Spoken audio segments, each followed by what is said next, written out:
আসসালামু আলাইকুম। সবাইকে স্বাগত জানাচ্ছি সিপিএ বাংলাদেশের post graduate diploma in VAT ম্যানেজমেন্টের আজকের ক্লাসে। আমরা বিগত ক্লাসে আলোচনা করেছিলাম ভ্যাট ডিডাকশন এট সোর্স নিয়ে, যেটাকে আমরা আইনের আহ, যে বিধি হিসাবে অভিহিত করা হচ্ছে এটাকে উৎসে মূল্য সংযোজন, কর কর্তন ও আদায় বিধিমালা।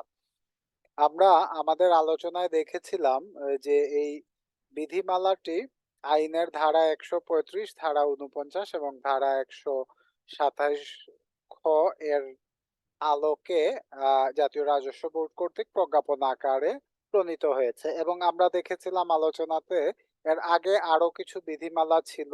একটা পর্যায়ে ২০২১ সালের জুন মাসের ২৯ তারিখে নতুন একটি বিধিমালা প্রণয়ন করা হলো। এটাকে বলা হচ্ছে এই বিধিমালাকে বলা হচ্ছে উৎসে মূল্য সংযোজন, কর কর্তন ও আদায় বিধিমালা ২০২১। এবং এই বিধিমালার শেষে আমরা দেখলাম বলা আছে যে এর মাধ্যমে উৎসে মূল্য সংযোজন, কর কর্তন ও আদায় বিধিমালা ২০২০ রহিত করা হলো। মানে তার মানে আমরা আমাদের আগের ক্লাসে যে আলোচনা করেছিলাম, আগের বিধিমালাগুলা আমরা আরো কয়েকটা বিধিমালা দেখেছিলাম, এগুলো আমাদের আর এখন পড়ার কোনো প্রয়োজনীয়তা নেই। আমাদের শুরু হচ্ছে এখনকার আহ যে উৎসে মূল্য সংযোজন, আহ, কর কর্তন ও আদায় বিধিমালা যেটা আছে, কার্যকর বিধিমালা হচ্ছে ২০২১। তো এই বিধিমালাটি আমরা সম্পূর্ণ আলোচনা করেছি। আলোচনা করার পরে আমরা দেখলাম যে ২০২২ সালের ১লা জুনে এসে এটা আরেকটা প্রজ্ঞাপনের মাধ্যমে সংশোধন করা হয়েছে। এটা সংশোধন করা হলো। তো এটাতে আমরা দেখেছিলাম সংশোধনের ক্ষেত্রে অনেকগুলা সংশোধন আছে। আমরা বিধি ৩-এর উপবিধি ১ বিলুপ্ত হইবে, এই বিষয়টুকু আমরা দেখেছিলাম। বিধি ৩-এর উপবিধি ১ বিলুপ্ত হইবে। আর আমরা দেখেছিলাম বিধি ৫ এর উপবিধি ১ এর পরিবর্তে যে উপবিধিটা এখানে লেখা আছে, এই উপবিধিটা আসবে এবং এখানে উৎপাদনকারী ১৫% হারে বা হ্রাসকৃত হারে বা সুনির্দিষ্ট কর আরোপিত রহিয়াছে, এইরূপ কোন পণ্য উক্ত হার বা সুনির্দিষ্ট কর উল্লেখপূর্বক ফরম মূসক ৬.৩ কর চালানপত্র এর মাধ্যমে সরবরাহ করিলে সেই ক্ষেত্রে উৎসে মূসক কর্তন করিতে হইবে না। তো এই যে আমরা দেখলাম যে বিধি ৩-এর উপবিধি ১ বিলুপ্ত হলো আর বিধি ৫-এর উপবিধি ১ পরিবর্তিত হলো। আমরা যদি একটু দেখি, বিধি ৩-এর উপবিধি ১-এ বলা আছে যে আইনের তৃতীয় তফসিলে উল্লেখিত ১৫% নিম্নে হ্রাসকৃত হার বা সুনির্দিষ্ট করের বিপরীতে উল্লেখিত পণ্যসমূহ সরবরাহ গ্রহণের ক্ষেত্রে সরবরাহ গ্রহণকারী উৎসে কর্তনকারী সত্তা হইলে সমুদয় মূল্য সংযোজন কর উৎসে কর্তন করিতে হইবে। তাহলে এখানে পণ্যসমূহের বিষয় বলা ছিল। তো এটা যখন বাদ হয়ে গেল, তখন আমরা দেখলাম যে পণ্যের ক্ষেত্রে এখানে আহ ১৫% হারেই উৎসে কর্তন করতে হবে, যেটা আমাদের পরবর্তীতে বলা আছে। তো আবার এসআরওর মাধ্যমে এখানে উপবিধি ১ এর পরিবর্তে যে উপবিধি ১টা দিয়েছে বিধি ৫-এ, এই ৫-এ আমরা যদি একটু দেখি তাহলে এখানে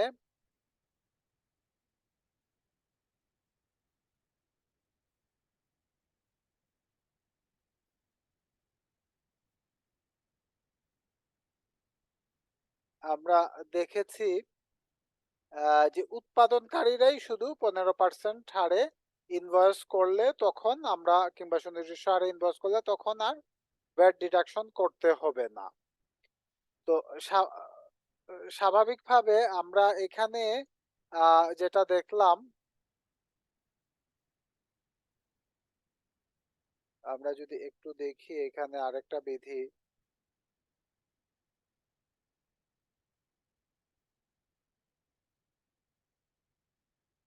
আচ্ছা, চারটাও এখানে এসে আমরা দেখলাম এখানে বলা আছে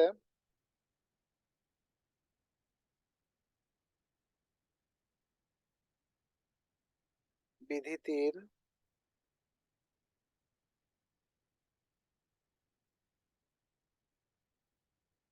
বিধি 6, 7, 9।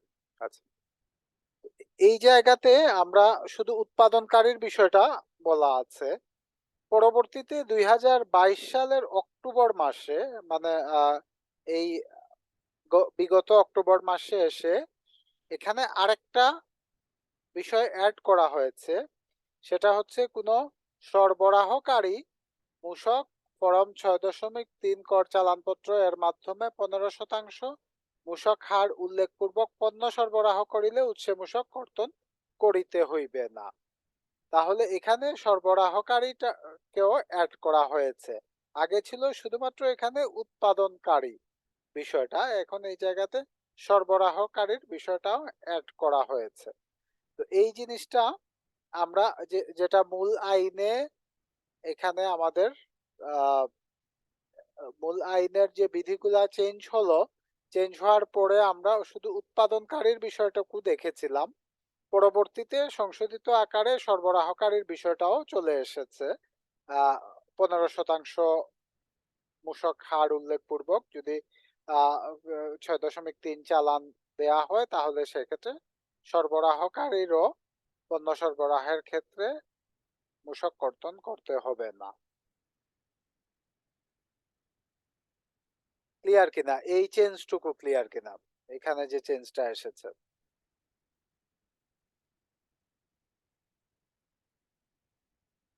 খালিদ হাসান ভাইয়ের কোয়েশ্চন ছিল এটা নিয়ে। জি স্যার, এটা ক্লিয়ার এখন। হ্যাঁ, তো এই এই জায়গাতে আমাদের একটা পরিবর্তন আসে। এটা আসলে এই উৎসে মূল্য সংযোজন কর বলেন কিংবা এমনিতেই আমরা জানি ভ্যাটের আইনটা খুব র্যাপিডলি চেঞ্জ হচ্ছে। কারণ কারেকশন করা একটা হচ্ছে, এটার পরে আবার দেখা যাচ্ছে যে এটা কার্যকারিতার ক্ষেত্রে কিছু প্রবলেম ক্রিয়েট হচ্ছে। এগুলো আমলে এনে আবার জাতীয় রাজস্ব বোর্ড চেঞ্জ করছে। যেহেতু আইনটা একেবারেই নতুন কার্যকর হয়েছে, খুব বেশি দিন হয়নি এখনো, 2019 সাল থেকে কার্যকর হয়েছে, আমরা এই হিসাবে আরো কিছু সংশোধন হতে থাকবে এটাতে। এই অংশটুকু আমি বিগত দিনের আলোচনার সাথে সংযোজন করলাম, না হলে কমপ্লিট হয় না। যদিও আমরা যা আলোচনা করেছি তা যে কোনো একটা প্রজ্ঞাপন আসলে পরিবর্তিত হয়ে যেতে পারে, ওই টাইম ফ্রেমের জন্যই আলোচনাটুকু। পরবর্তীতে যে আবার চেঞ্জ হয়ে যেতে পারে। আমরা এর আগের ব্যাচের আলোচনায় যেটা আলোচনা করেছিলাম, আপনারা রেকর্ডেড লেকচার আছে, দেখতে পাবেন। ওই ওই আলোচনার সাথে এই আলোচনায় এসে কিছু পরিবর্তন হয়েছে। এ বিষয়টা আমাদের খেয়াল রাখতে হবে। আর জাতীয় রাজস্ব বোর্ড যদি সবগুলা আরো জাতীয় রাজস্ব বোর্ডের ওয়েবসাইটে আপলোড করে, সেটা আহ, আমাদের জন্য সুবিধাজনক হবে, করদাতাদের জন্য সুবিধাজনক, এবং যারা পরামর্শ প্রদান করবেন, মূসক পরামর্শক, তাদের জন্য সুবিধাজনক হবে। তো ভ্যাট ডিডাকশন এট সোর্স এর আলোচনায় কোনো কোয়েশ্চন আছে কিনা আর আপনাদের?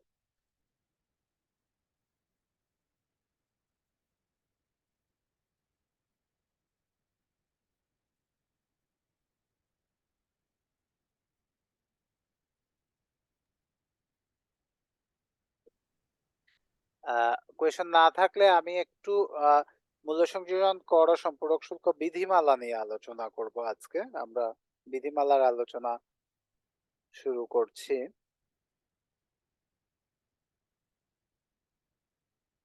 এই ডকুমেন্টটা জাতীয় রাজস্ব বোর্ড পাবলিশ করেছিল, যেটা প্রথম 2016 সালে। পরবর্তীতে যে সংশোধনগুলা হয়েছে, এই সংশোধনগুলা বিভিন্ন বইয়ে আপডেট করা হয়েছে। আমরা আমাদের যে স্টাডি টেক্সট আপনারা পেয়েছেন এটাতে পাবেন। আর আমি আহ, একটা টেক্সট থেকে আপনাদেরকে এই আপডেটেড এটা শেয়ার করছি। আমরা এটা পূর্ণাঙ্গ আলোচনায় যাব না, কারণ আমরা এই আলোচনাটুকু ভ্যাট এফএকিউ এর আলোচনায় এবং অন্যান্য আলোচনায় আমরা আলোচনা কভার হয়েছে। আমি জাস্ট ধারাবাহিকভাবে বিধিমালাটি আপনাদেরকে একটু আহ আহ, পড়ে শোনাবো, কিংবা এই টাইটেল গুলা নিয়ে আমরা একটু আলোচনা করব, এখানে কি লেখা আছে। তো প্রথমেই আমরা এটা খেয়াল রাখবো যে বিধিমালাটি ৩ নভেম্বর ২০১৬ সালে প্রথম এসেছে এবং পরবর্তীতে এটা কার্যকর হয়েছে আইনের সাথে কিছু আ উম পরিবর্তন সহকারে। প্রথম অধ্যায় ইন্ট্রোডাকশন প্রারম্ভিক, এখানে সংক্ষিপ্ত শিরোনাম, প্রবর্তন এই বিষয়গুলা বলা আছে। টার্ম গুলা বলা আছে বিধি ২ এ এসে। সংজ্ঞাগুলা দেয়া আছে এখানে। আমরা বিধি ২ এ অনেকগুলা সংজ্ঞা আছে। আপনারা এগুলা সংজ্ঞাগুলা একটু দেখে নেবেন। দ্বিতীয় অধ্যায়ে মূসক নিবন্ধন ও টার্নওভার কর তালিকাভুক্তি। আমরা এসব নিয়ে আলোচনা করেছি। নিবন্ধনের সীমা, তালিকাভুক্তি এই বিষয়গুলা আমরা আগে আলোচনা হয়েছে। শুধু জেনে রাখার জন্য যে এখানে দ্বিতীয় অধ্যায়ে আছে নিবন্ধনটা। নিবন্ধনের আবেদনটা করতে হয় ফরম মূসক ২.১ এর মাধ্যমে। ফরম মূসক ২.১ এর মাধ্যমে নিবন্ধনের আবেদনটা করতে হয় এবং এটা অনলাইনে এই আবেদনটা করতে হয়। আমরা একটু আবেদন প্রক্রিয়াটা আমরা দেখব। একটু খেয়াল রাখবেন এখানে হচ্ছে চ্যাপ্টার দ্বিতীয় অধ্যায় আর ফরমটা হচ্ছে মূসক ২.১। তাহলে মূসক ২.১টা কিরকম? নিবন্ধনের আবেদন করলে ২.৩ এ ব্যবসায় শনাক্তকরণ সংখ্যা সংবলিত মূল্য সংযোজন কর নিবন্ধন সনদপত্র জারি করা হবে। তো আমরা নিবন্ধনটা কিভাবে করা হয়, নিবন্ধন করতে হলে আমরা আহ, কিভাবে এটা করতে পারি এই বিষয়টুকু আমরা এখন আজকের আলোচনায় জানবো। আমি এই আলোচনাগুলো একটু লেটে নিয়ে এসেছি নিবন্ধন এবং রিটার্ন সাবমিশনের, কারণ আমাদের বিগত সেশনের আলোচনায় এই লেকচারগুলো রেকর্ডেড অ্যাভেলেবল আছে, তাই আমি আমাদের আলোচনা এটা একটু শেষে নিয়ে এসেছি যাতে করে আমরা অন্য বিষয়গুলোতে আলোচনা একটু বেশি জোর দিতে পারি। তো আমরা একটু ওয়েবসাইটে যাচ্ছি, যেটা ভ্যাট অনলাইন আমরা বলি, www.vat.gov.bd।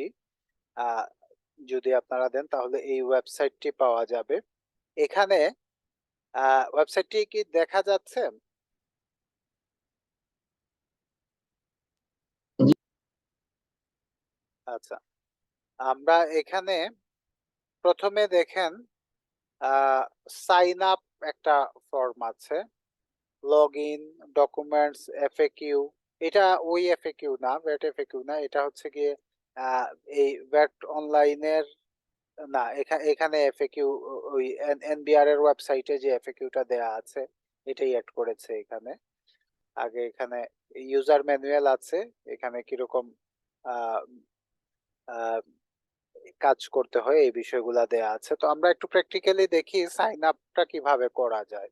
এটা খুব সহজ প্রক্রিয়া। আমরা সাইন আপে ক্লিক করলে এখানে প্রথমে একটা ফর্ম আসবে, sign up to create user. এখানে কিছু ম্যান্ডেটরি ফিল্ড আছে যেগুলা রেড কালারের লাল রঙের স্টার দিয়ে এখানে হাইলাইট করা হয়েছে। ইউজার টাইপ আমরা জানি রেসিডেন্ট কিংবা নন রেসিডেন্ট। রেসিডেন্ট ইউজার হলে রেসিডেন্ট টাইপ সেট করবেন। আইডেন্টিটি ক্যাটাগরিতে এনআইডি কিংবা পাসপোর্ট আছে। আমরা এনআইডি ক্যাটাগরিতে যদি দেন তাহলে এনআইডি নাম্বার দিতে হবে, পাসপোর্ট হলে পাসপোর্ট নাম্বার দিতে হবে। তো প্রথমে এনআইডি, ডেট অফ বার্থ, এখানে এনআইডির সাথে ডেট অফ বার্থটা দিতে হবে। নামটা অটোমেটিক্যালি এখানে চলে আসবে। আমরা যখন এনআইডি আর ডেট অফ বার্থটা দেব তখন এনআইডির সার্ভার থেকে অটোমেটিক্যালি এটা এনআইডিটা ভেরিফাই হয়ে নামটা এখানে সরাসরি চলে আসবে, এটা লিখতে হবে না নাম। ডিজিগনেশনটা এখানে আমরা প্রযোজ্য যে ডিজিগনেশন আছে কোনো কোম্পানির ক্ষেত্রে যদি কেউ করেন তাহলে ম্যানেজিং ডাইরেক্টর হতে পারে, প্রোপাইটরশিপ হলে ওনার হতে পারে, পার্টনারশিপ হলে পার্টনার হতে পারে, কিংবা কোনো এমপ্লয়ি যদি করে থাকেন সিইও কিংবা সিএফও কিংবা ম্যানেজার অথবা অন্য কোনো এমপ্লয়ি কিংবা অন্য কোনো টাইটেলে যদি কেউ থেকে থাকেন অফিসার হিসাবে যদি কাজ করেন তাহলে এটা এখানে ডিজিগনেশনে উল্লেখ করতে হবে। মোবাইল নাম্বার দিতে হবে, একটা ইমেল অ্যাড্রেস দিতে হবে। তাহলে আমরা সহজভাবে যেটা জানলাম, একটা এনআইডি লাগবে, একটা মোবাইল নাম্বার লাগবে এবং একটা ইমেল অ্যাড্রেস লাগবে আমাদের এই ইউজার সাইন আপ করতে, ক্রিয়েট ইউজার এর ফর্মটা ফিল আপ করতে। এখানে এটা লাগবে। একটা রিকভারি কোয়েশ্চন এখানে সেট করা আছে, কয়েকটা রিকভারি কোয়েশ্চন এখানে, টোটাল 5টা রিকভারি কোয়েশ্চন সেট করা আছে। এর মধ্যে যে কোনো একটা সিলেক্ট করে এখানে আনসারটা আপনাকে লিখতে হবে এবং এই আনসারটা মনে রাখতে হবে রিকভারি কোয়েশ্চনের। কারণ কখনো যদি পাসওয়ার্ড ভুলে যান কিংবা আইডি লক হয়ে যায়, তখন এই রিকভারি কোয়েশ্চনের মাধ্যমে পাসওয়ার্ডটা রিকভার করতে পারবেন। তো এই হচ্ছে আপনার সাইন আপের প্রসেস। এখানে যখন আপনি চেক দেবেন, চেক দেওয়ার সাথে সাথে এটা চেক হবে, কোনো ভুল থাকলে দেখাবে। আর যদি ভুল না থাকে তাহলে আপনি সাবমিট দিয়ে দিলে এটা সাবমিট হয়ে যাবে। সাবমিট হওয়ার পরে আপনার ইমেইলে এবং মোবাইলে নোটিফিকেশন আপনি পাবেন এটা ইউজার ক্রিয়েট হয়েছে কিনা। তখন ইউজার আইডি এবং পাসওয়ার্ড আপনি পেয়ে যাবেন ইমেইলের মাধ্যমে, যেটা আমরা যদি হোমে যাই তাহলে দেখবো লগ ইনে গিয়ে ইউজার নেম এবং পাসওয়ার্ড দিয়ে আপনি লগ ইন করতে পারবেন। তো সাইন আপ ফর্মের আলোচনায় কোনো কোয়েশন আছে কিনা কারো? না বস। এটা কি স্যার ওই অনলাইন ভ্যাট ইয়ার দেওয়ার জন্য? হ্যাঁ, return bat registration, return submission সবকিছুর জন্য এটা। আচ্ছা, রেজিস্ট্রেশন হয়ে থাকলে আগে তাহলে তো আপনার সাইন আপ লগ ইন করে ঢোকা যাবে, তাই তো? হ্যাঁ, যদি থাকে কারণ। আচ্ছা, মানে এটা গুরুত্বপূর্ণ এই কারণে যে আপনার অনলাইনে ইয়েটা ভ্যাটটা হ্যাঁ, করতে হবে। শুরুটা তো আপনাকে প্রথমে একটা ইউজার ক্রিয়েট হুম, করতে হবে। না ঠিক আছে। ইউজার ক্রিয়েট করার পরে সাধারণত লগ ইন ইউজার নেমটা হচ্ছে ওই মোবাইল নাম্বার যেটা আপনি দিয়েছেন। মনে করেন আমি আমার যে ইউজার অ্যাক্সেসটা আছে আমি এটাতে লগ ইন করছি এখন।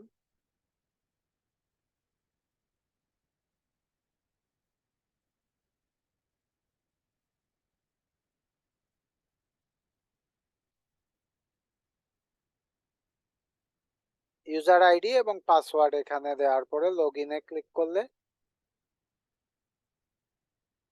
লগ ইন হলো। আপনি লগ ইন করার পরে এই দৃশ্যটা দেখতে পাবেন ভিতরে। এখানে filing obligation, forms, cases, notification, my profile, my documents, account balance এগুলা থাকবে। ডান দিকে যে সাদা অংশটুকু দেখছেন, প্রাথমিকভাবে এটা থাকবে না। পরবর্তীতে আপনি যখন একটা ভ্যাট রেজিস্ট্রেশন করবেন, একটা বিল নেবেন, তখন আপনার যদি এই অ্যাকাউন্টের সাথে এটা অথরাইজ থাকে আপনি এটা ডিল করার জন্য, তাহলে এই মেনুটা আসবে এবং এখানে আপনি এটা দেখতে পারবেন। মনে করেন আমি আমার ভ্যাট রেজিস্ট্রেশন, এটা হচ্ছে আমার ইউজার অ্যাকাউন্ট এবং এই ভ্যাট রেজিস্ট্রেশন করা আছে এখানে, রেজিস্টার্ড নেম এবং ভ্যাট নাম্বার, ভ্যাট বিল নাম্বারটা এখানে দেয়া আছে। তো এক্ষেত্রে যদি কোনো ফাইলিং অব্লিগেশন থাকে তাহলে এখানে ফাইলিং অব্লিগেশন দেখাবে। যেমন আমি অন্য একটা দেখাই অ্যাকাউন্ট, এই যে ফাইলিং অব্লিগেশন আছে, এখানে 24টা রিটার্ন ফাইল করা হয়নি, এই রিটার্ন গুলা ফাইল করতে হবে। আর যদি ফাইলিং অব্লিগেশন না থাকে তাহলে এখানে কিছুই থাকবে না দেয়া। ফাইলিং অব্লিগেশনে ক্লিক করলে দেখা যাবে যে নট ফাইলড কোনোটাই নেই। অলে গেলে ফিল্টার করলে এখানে আগের অব্লিগেশন গুলা দেখা যাবে এবং স্ট্যাটাস হচ্ছে এগুলা ফাইলড দেয়া আছে। আবার হোমে গেলে আমরা মূল জায়গায় ফেরত যাব।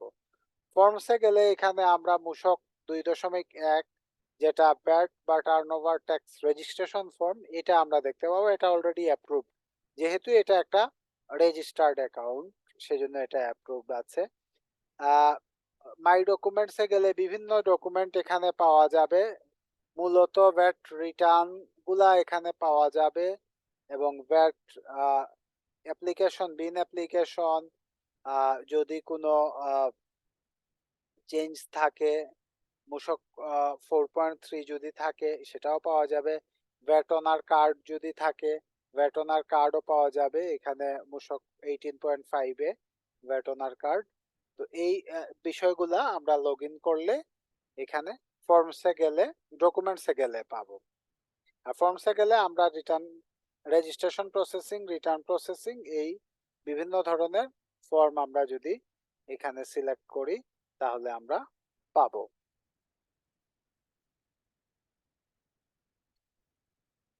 আচ্ছা, এখন প্রাইমারিলি আমরা যে জায়গায় আলোচনায় ছিলাম সেটা হচ্ছে আমরা এই দ্বিতীয় অধ্যায় অনুযায়ী মূসক 2.1 মাধ্যমে কিভাবে নিবন্ধন করব। আমরা প্রথমেই দেখলাম যে আমরা কিভাবে ইউজার ক্রিয়েট করতে পারি। ইউজার ক্রিয়েট করে আমরা লগ ইন করলাম।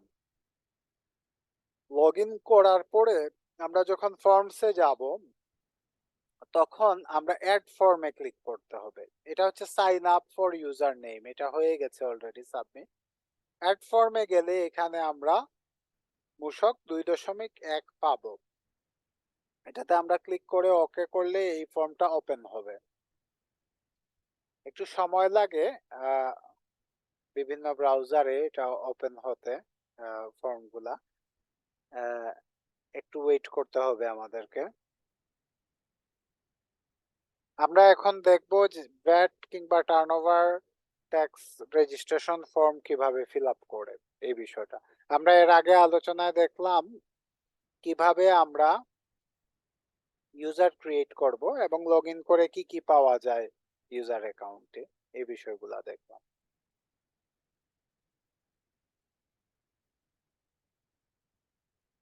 একটু ওয়েট করে দেখি আমরা এখানে পেজটা লোড হচ্ছে, একটু সময় লাগে লোড হতে। এর মাঝে কারো কোনো কোয়েশন আছে কিনা?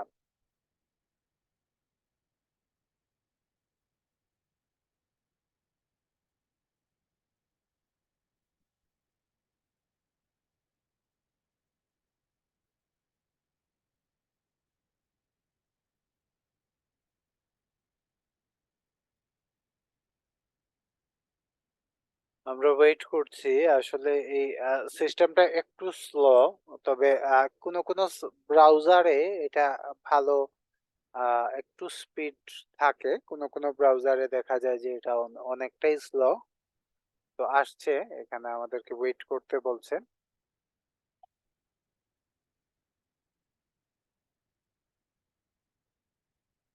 আমরা মূসক 2.1 বা মূসক 2.1 যেটাকে আমরা বলছি ভ্যাট বা টার্নওভার ট্যাক্স রেজিস্ট্রেশন ফর্ম, আমরা এই ফর্মটা ফিল আপ করা দেখবো কিভাবে রেজিস্ট্রেশন করা যায়।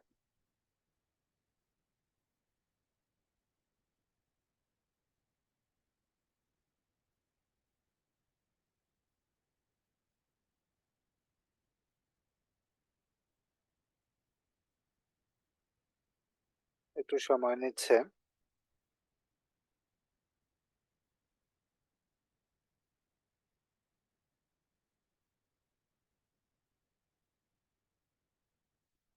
আমরা আলোচনা শুরু করেছি বিধিতে, মূল্য সংযোজন, কর ও টার্নওভার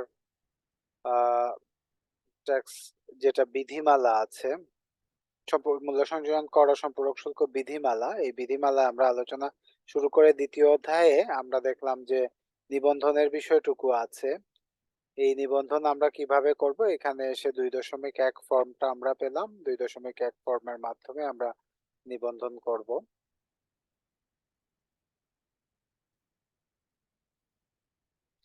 একটু ওয়েট করছি।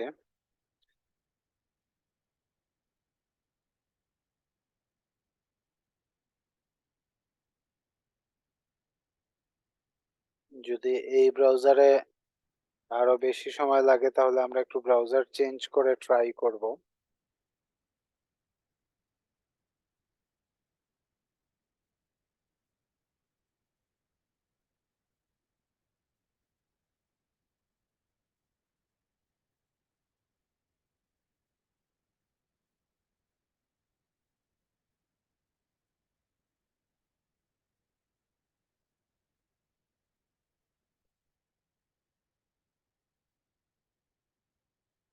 আমার মনে হয় আমরা একটু ব্রাউজারটা চেঞ্জ করে ট্রাই করলেই ভালো হবে।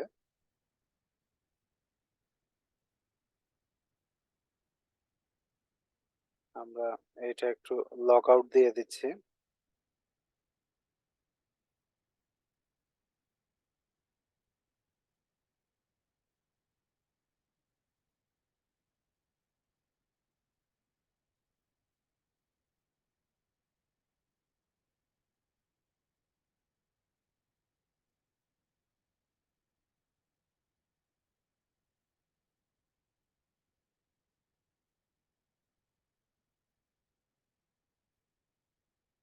আমরা অন্য একটা ব্রাউজারে লগ ইন করলাম। আমরা দেখলাম যে ফর্মসে যেতে হবে, যাওয়ার পরে অ্যাড ফর্ম আছে, অ্যাড ফর্মে এসে আমরা মূসক 2.1 বা মূসক 2.1 VAT turnover tax registration form, আমরা এই রেজিস্ট্রেশন ফর্মটি সিলেক্ট করে ওকেতে ক্লিক করব।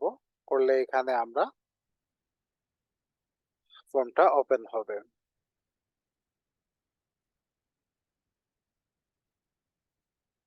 আমরা এখানেও একটু ওয়েট করছি, সার্ভারটা স্লো, বাট আশা করি এই ব্রাউজারে একটু দ্রুত ওপেন হতে পারে। হ্যাঁ, এখানে ওপেন হয়েছে, দেখা যাচ্ছে ফর্মটা।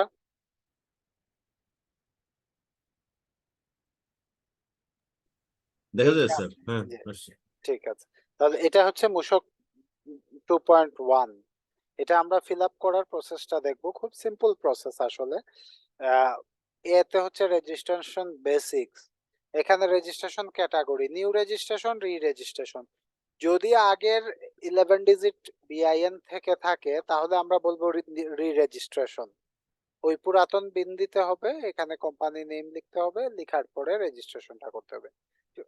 এখন সাধারণত সবগুলাই নিউ রেজিস্ট্রেশনই হচ্ছে, কারণ আগের যেগুলা ছিল এগুলা রি রেজিস্ট্রেশন অলমোস্ট হয়ে গেছে। তারপরেও অনেকের থাকতে পারে আগের বিন ছিল কিন্তু পরে এটা রেজিস্ট্রেশন করা হয়নি, ওই হিসাবে আগের 11 ডিজিটের বিন নাম্বার দিয়ে এখানে রেজিস্ট্রেশন করা। তাহলে প্রথম অংশ হচ্ছে নিউ কিংবা রি রেজিস্ট্রেশন, এটা সিলেক্ট করা। তারপরে বিতে গিয়ে হচ্ছে বিজনেস ইনফরমেশন। বি ওয়ানে টাইপ অফ ওনারশিপ, এটা কি প্রোপাইটরশিপ নাকি পার্টনারশিপ নাকি প্রাইভেট কোম্পানি নাকি পাবলিক কোম্পানি অথবা international organisation, diplomatic mission, government, NGO, educational institute, others. এই এখানে আমরা যে 10টা ক্যাটাগরি দেখলাম এর মধ্যে 9টা ক্যাটাগরি একেবারে স্পেসিফিক্যালি বলা আছে, আর 10 নম্বর ক্যাটাগরি যদি আপনারা সিলেক্ট করে থাকেন তাহলে এখানে স্পেসিফাই করে লিখতে হবে যে এটা কি ক্যাটাগরি হতে পারে। এরপরে আমরা যে বিষয়টা বিগত ক্লাসে আলোচনা করেছি যে উইথহোল্ডিং এন্টাইটি, এখানে বলা আছে আর ইউ এ উইথহোল্ডিং এন্টাইটি। যদি ইয়েস হয় তাহলে ইয়েস দেবেন, যদি নো হয় তাহলে নো দেবেন। মনে করেন আমরা একটা প্রাইভেট লিমিটেড কোম্পানির জন্য করছি এবং এটা একটা উইথহোল্ডিং এন্টাইটি, ইয়েস দিলাম আমরা। আবার হতে পারে এটা আমরা একটা প্রোপাইটরশিপের জন্য করছি, এটা উইথহোল্ডিং অফ এন্টাইটি না, সেজন্য আমরা নো দিলাম।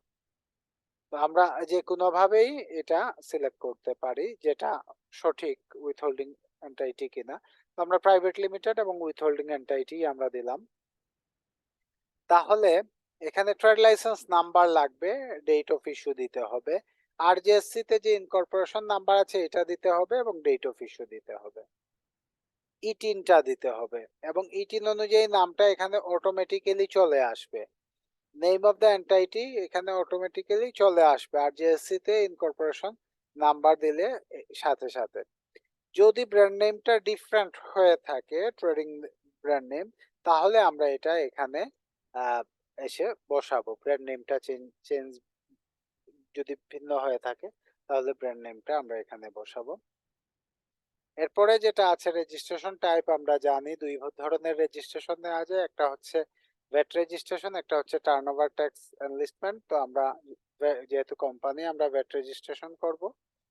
আর ইকুইটি ইনফরমেশন, এটা কি 100% লোকাল নাকি 100% ফরেন নাকি এটা জয়েন্ট ভেঞ্চার। জয়েন্ট ভেঞ্চার হলে লোকাল শেয়ার কত পার্সেন্ট আছে এবং বিডার রেজিস্ট্রেশন নাম্বার দিতে হবে, ডেট দিতে হবে, যদিও এটা ম্যান্ডেটরি ফিল্ডে দেয়া নেই বিডার রেজিস্ট্রেশনটা, তবে এটা দিতে হবে কারণ এখানে ইকুইটি ইনফরমেশনে এটা আহ, যদি জয়েন্ট ভেঞ্চার হয় তাহলে জয়েন্ট ভেঞ্চারের অধীনে এই অংশটুকু আসে।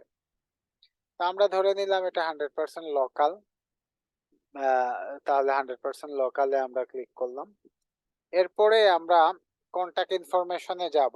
এখানে আমরা দেখলাম যে ফ্যাক্টরি বা বিজনেস অপারেশনস অ্যাড্রেস, এই অ্যাড্রেসটা দিতে হবে। District, police station, postal code, land telephone number, mobile telephone number, email, এই ইনফরমেশন গুলা এখানে দিতে হবে। যদি ফ্যাক্স নাম্বার থাকে ফ্যাক্স নাম্বার, ওয়েব অ্যাড্রেস থাকলে ওয়েব অ্যাড্রেস, হেডকোয়ার্টারের অ্যাড্রেস, এটা যদি ফ্যাক্টরির বা বিজনেস অপারেশনস অ্যাড্রেসের মতো সেম হয়ে থাকে তাহলে আমরা সেমে ক্লিক করব, অটোমেটিক চলে আসবে এখানে। আর headquarter address outside of Bangladesh for 100% foreign ownership, যদি ওনারশিপটা 100% ফরেন হয়ে থাকে তাহলে আমরা হেডকোয়ার্টার অ্যাড্রেসটা এখানে লিখব। যদি 100% ফরেন হয়ে থাকে তাহলে এই ফিল্ডটা ওপেন হবে, এমনিতে ওপেন হবে না। এখানে 100% ফরেন লিখলে এই ফিল্ডটা এসে এখানে ওপেন হবে, আপনি তখন এটাতে লিখতে পারবেন। তারপরের অংশে আমরা ব্রাঞ্চ যদি থাকে তাহলে list of branch units you wish to bring under central registration, তাহলে এখানে ক্লিক হিয়ারে ক্লিক করলে ব্রাঞ্চ ইনফরমেশন গুলার জন্য আলাদা একটা ট্যাব আসবে, আলাদা একটা ফর্ম আসবে। এখানে অ্যাড এ ক্লিক করলে branch address, branch name, branch category, factory, warehouse, headquarter, sales centre কোন ক্যাটাগরির হতে পারে, annual turnover, BIN, branch ID, এভাবে আমরা এক বা একাধিক ব্রাঞ্চ অ্যাড করতে পারবো। আবার আমরা উপরে বাম দিকে মূসক 2.1 ক্লিক করলে মূল ফর্মে ফেরত যাব। এখানে ই থেকে আমরা ব্রাঞ্চ নেম গুলা লিখতে পারি ইতে এসে। পরের অংশ হচ্ছে major area of economic activity, এখানে ম্যানুফ্যাকচারিং হতে পারে, সার্ভিস হতে পারে, ইম্পোর্ট হতে পারে, এক্সপোর্ট হতে পারে, রিটেল, ওয়্যারহাউস, হোলসেল ট্রেডিং হতে পারে। আচ্ছা, যদি ম্যানুফ্যাকচারিং হয় তাহলে ম্যানুফ্যাকচারিং এ ক্লিক করব, এখানে পরে এরিয়া অফ ম্যানুফ্যাকচারিং চলে আসবে। আর যদি এখানে সার্ভিস হয় তাহলে সার্ভিসে ক্লিক করব, ম্যানুফ্যাকচারিং এবং সার্ভিস দুইটা হলে দুইটাতেই ক্লিক করব। তাহলে সার্ভিসের জন্য আবার এরিয়া অফ সার্ভিসও এখানে চলে আসবে, আপনি এরিয়া অফ সার্ভিস এখানে দিতে পারবেন সেট করে। যদি ইম্পোর্ট কিংবা এক্সপোর্ট হয় তাহলে আবশ্যিকভাবে ইম্পোর্ট রেজিস্ট্রেশন নাম্বার থাকতে হবে, এক্সপোর্টের জন্য এক্সপোর্ট রেজিস্ট্রেশন নাম্বার থাকতে হবে এবং ডেটটা উল্লেখ করতে হবে কবে ইস্যু করা হয়েছে এটা। অন্য সকল ক্ষেত্রে আমরা আদার সিলেক্ট করব এখানে। এটার পরে আমরা এরিয়া অফ ম্যানুফ্যাকচারিং আমরা দেখলাম, যদি ম্যানুফ্যাকচারিং হয়ে থাকে তাহলে এটা আসবে। এরিয়া অফ সার্ভিস, যদি সার্ভিস হয়ে থাকে তাহলে এটা আসবে।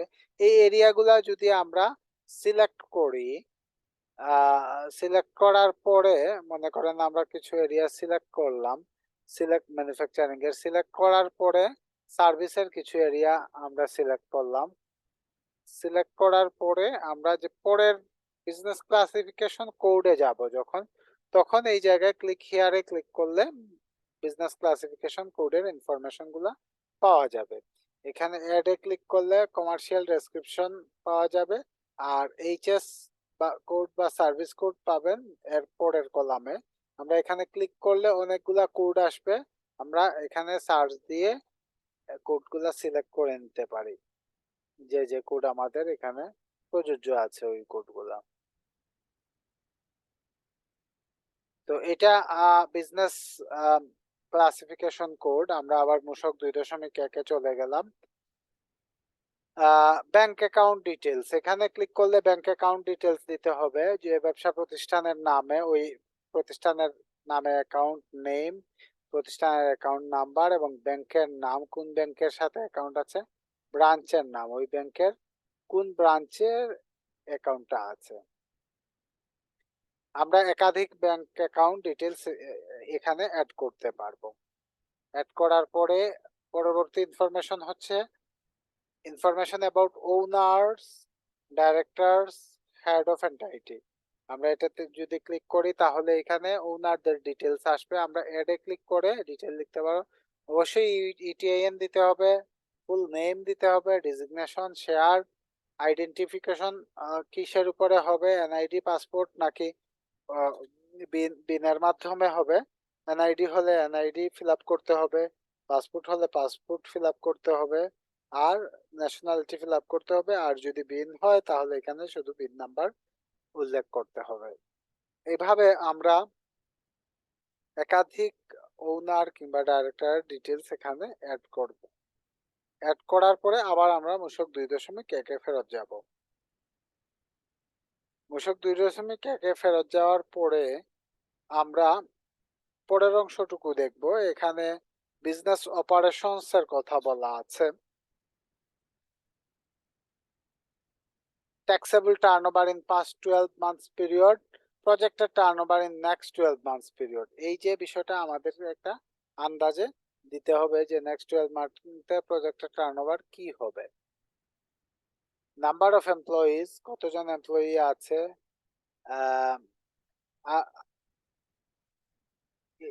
এটা এখানে উল্লেখ করতে হবে। Are you making any zero related supply, যদি জিরো রিলেটেড সাপ্লাই কিংবা এক্সাম্পটেড সাপ্লাই এখানে করা হয়ে থাকে তাহলে ইয়েস দিতে হবে, না হলে এটা নো থাকবে। আর মেজর ক্যাপিটাল মেশিনারির বিষয়ে বলা আছে, please click here to provide major capital machinery information. এখানে ক্লিক করলে আমরা ডেসক্রিপশন, সার্ভিস কোড, ভ্যালু এবং production capacity of physical condition সম্পর্কে জানতে পারবো। এই ইনফরমেশন গুলো আমরা এখানে অ্যাড করতে হবে যদি মেজর কোনো ক্যাপিটাল মেশিনারি থাকে। তাহলে আবার আমরা মূসক 2.1 গেলাম। ইনপুট আউটপুটের ডাটা ইনফরমেশন যদি থেকে থাকে তাহলে আমরা এই ইনফরমেশন গুলা এখানে আমরা বসাবো। এটা ম্যান্ডেটরি না, এই ফিল্ডগুলা L6 এবং L7 টা ম্যান্ডেটরি না, যদি L4, 5 ম্যান্ডেটরি, L3 ও ম্যান্ডেটরি না।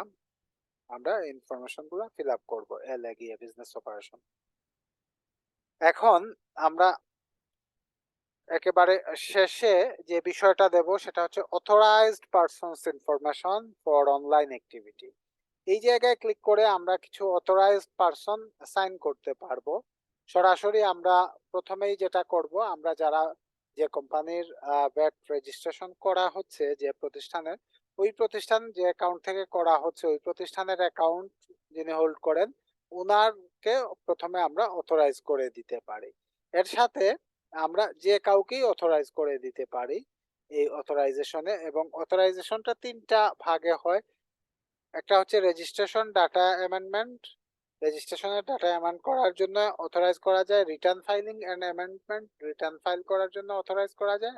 আর অল অ্যাক্টিভিটিস, সব ধরনের অ্যাক্টিভিটিস এর জন্য এখানে অথরাইজ করা যায়। তো এই অথরাইজেশন যাকে দেয়া হবে তার ওই আমরা যে হোম পেজে দেখলাম যে ড্রপ ডাউন মেনু আছে, তার ড্রপ ডাউন মেনুতে এই বিন রেজিস্ট্রেশন পরবর্তী এই বিনের অ্যাক্সেসটা চলে যাবে এবং চাইলে ওইখান থেকে রিটার্নটা সাবমিট করা যাবে। এবং সবশেষে হচ্ছে একটা ডিক্লারেশন। এই ডিক্লারেশনে যিনি দিচ্ছেন ওনার নাম এবং ডেজিগনেশন এখানে উল্লেখ করতে হবে এবং এই ডিক্লারেশনটাকে চিহ্ন দিতে হবে এগ্রি করার ক্ষেত্রে। এই কাজগুলা কমপ্লিট হলে আমরা যখন চেকে দেব তাহলে আমরা দেখতে পারবো যে কোথাও কোনো ভুল আছে কিনা কিংবা কোনো জায়গায় কোনো ডাটা মিসিং কিনা। যদি মিসিং থাকে কিংবা ভুল থাকে তাহলে আমরা এটা কারেকশন করা যাবে। কারেকশন কারেক্ট না হওয়া পর্যন্ত এখানে এরর দেখাবে চেক করলে। আমরা অথরাইজেশনের পরে সব শেষে যাব অ্যাটাচমেন্টে গিয়ে আমরা প্রয়োজনীয় ডকুমেন্ট গুলা অ্যাটাচ করব। সাধারণত একটা ট্রেড লাইসেন্স, একটা টিআইএন অ্যাটাচ করলেই আমাদের হয়ে যায়। এখন আইআরসি, ইআরসি যারা রেজিস্টার্ড এক্সপোর্ট ইম্পোর্টের ক্ষেত্রে তাদের ওই সার্টিফিকেটটা দিতে হবে। আর লিমিটেড কোম্পানির ক্ষেত্রে এখানে ইয়েগুলা দিতে হবে, কোম্পানির যে রেজিস্ট্রেশন ডকুমেন্ট গুলা এগুলা অ্যাটাচ করতে হবে। কারো যদি পুরাতন বিআইএন থেকে থাকে তাহলে ওল্ড বিআইএন এর এখানে অ্যাটাচমেন্ট হিসাবে দিতে হবে। সবকিছু দেওয়ার পরে আমরা এখানে সাবমিটে ক্লিক করব, কিংবা একটা সামারি চাইলেও দেখা যায়। তারপর আমরা সাবমিটে ক্লিক করব। সাবমিটে ক্লিক করলে মূসক 2.1 ফর্ম অ্যাপ্লাই করা হয়ে গেল। এখন ভ্যাটের সংশ্লিষ্ট সার্কেল এই বিষয়ে দেখবে, দেখে পরবর্তীতে ডিসিশন নেবে যে আমরা এটা রেজিস্ট্রেশন হলো কিনা। যখন এটা রেজিস্ট্রেশন হয়ে যাবে তখন আমরা অনলাইনেই আমরা লগ ইন করে আমরা দেখবো এখানে ড্রপ ডাউন মেনুতে এটা চলে এসেছে, যার অ্যাক্সেসে আছে, এবং আমরা ডকুমেন্টসে গেলে এখানে আমরা দেখতে পাবো যে বিন সার্টিফিকেট চলে এসেছে। বিন সার্টিফিকেটটা কিরকম হয় আমরা যদি একটু দেখতে চাই তাহলে আমরা এখানে দেখতে পাবো। বিন সার্টিফিকেটটা মূসক 2.3 এর মাধ্যমে বিন সার্টিফিকেটটা আসবে। এটা আমরা বিধিতেই বলা আছে যে বিভাগীয় কর্মকর্তা প্রাপ্ত আবেদনে বর্ণিত তথ্য প্রাথমিক যাচাই আনতে যথাযথ পাইলে তাহাকে 3 কার্য দিবসের মধ্যে নিবন্ধিত করবেন। তাহার অনুকূলে ফরম মূসক 2.3 এ ব্যবসা শনাক্তকরণ সংখ্যা সংবলিত একটি মূল্য সংযোজন কর নিবন্ধন সনদপত্র জারি করিবেন। এটা কি রকম হবে সনদপত্রটা আমরা এটা একটু দেখি। এই হচ্ছে সনদপত্র মূসক 2.3। এখানে এই সনদপত্রটা এইরকম একটা ডকুমেন্ট আকারে সনদপত্রটা জারি করা হবে। এই হচ্ছে আমাদের ভ্যাট রেজিস্ট্রেশনের জন্য আমরা কি করব, কিভাবে সাইন আপ করব এবং রেজিস্ট্রেশন প্রক্রিয়াটা কমপ্লিট করব। প্রক্রিয়া কমপ্লিট করার পরে আমরা যে ডকুমেন্টটা পাবো এখানে এই বিষয়টুকুই বলা আছে বিস্তারিত। কোনো কোয়েশ্চন আছে কিনা এই আলোচনায়?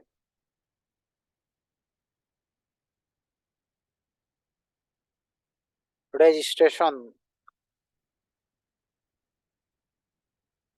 বিন রেজিস্ট্রেশনের কোনো কোয়েশ্চন আছে কিনা কারো?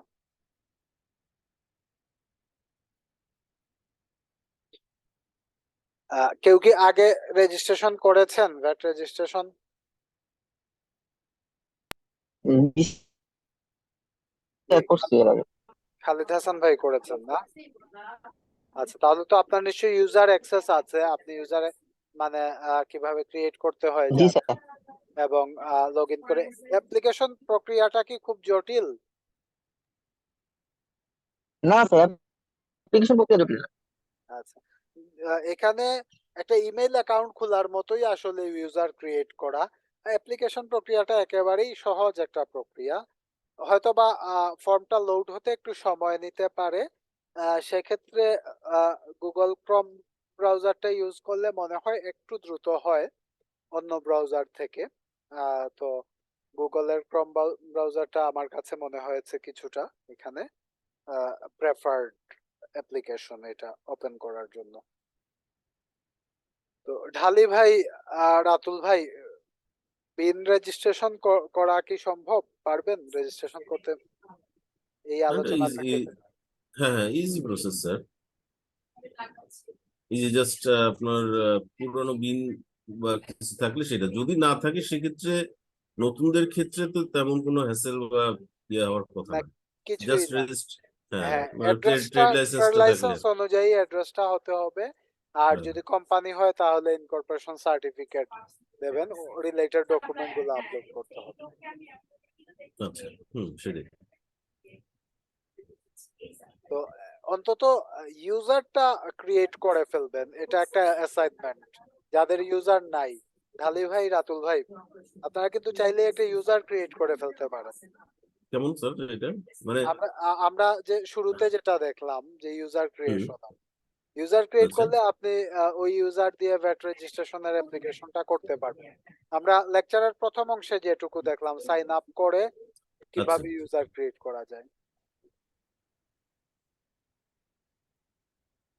ইউজার ক্রিয়েট করলে হ্যাঁ, এই সেটা অ্যাক্সেসটা পাওয়া যাবে করা আর কি, যায়। দেখতে পারবেন। অথরাইজেশনের যে বিষয়টা দেখেছিলাম আচ্ছা, আমরা ধরেন আমার এখানে। অর্গানাইজেশনে, জি ঢালি ভাই।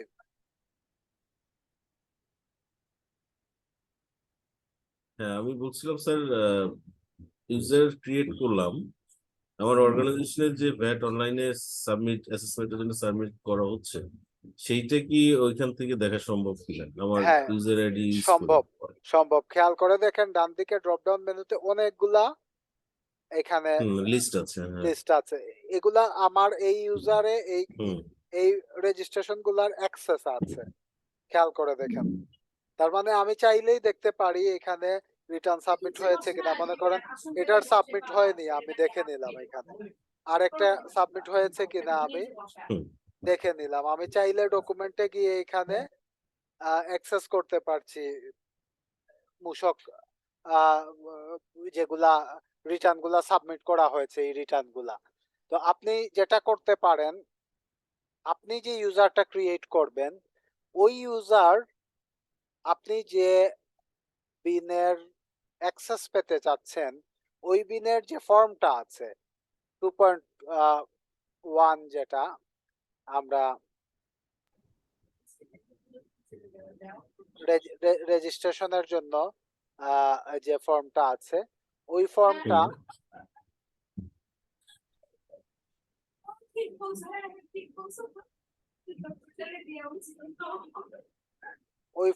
যখন আমরা আমি একটু বের করছি।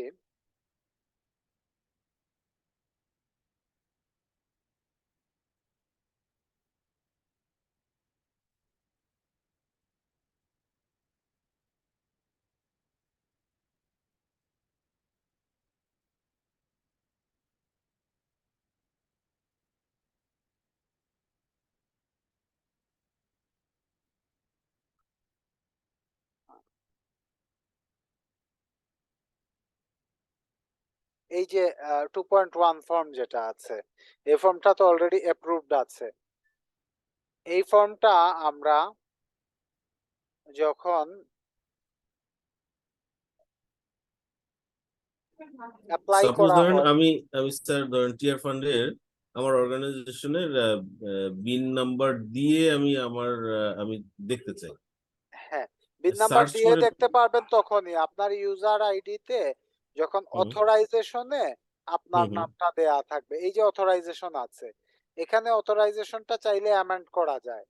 অ্যামেন্ড আচ্ছা। করে এখানে অথরাইজেশনে যদি অ্যাড করে এখানে হুম আপনার নাম, হুম হুম ডিজিগনেশন, আপনার এনআইডি নাম্বার যদি এখানে দেয়া হয়, এবং হুম হুম আপনার মোবাইল নাম্বার, ইমেল অ্যাড্রেস দেয়া হয়, এবং হুম এখানে যদি দেয়া যায় যে আপনি সব ধরনের অ্যাক্টিভিটি করতে পারবেন, হুম হুম কিংবা আপনি রিটার্ন ফাইলিং অ্যামেন্ড করতে পারবেন, হুম তাহলে হুম। আপনি দেখতে পারবেন এটা।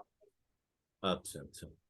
তো এটা ঠিক করতে আছে। হবে যে অ্যাক্সেস দিয়ে রেজিস্ট্রেশনটা করা হয়েছে, মানে হুম যে জায়গাতে গিয়ে আপনি মূসক 2.3 ফর্মটা পাবেন, ওই জায়গাতে এই চেঞ্জটুকু করা যাবে।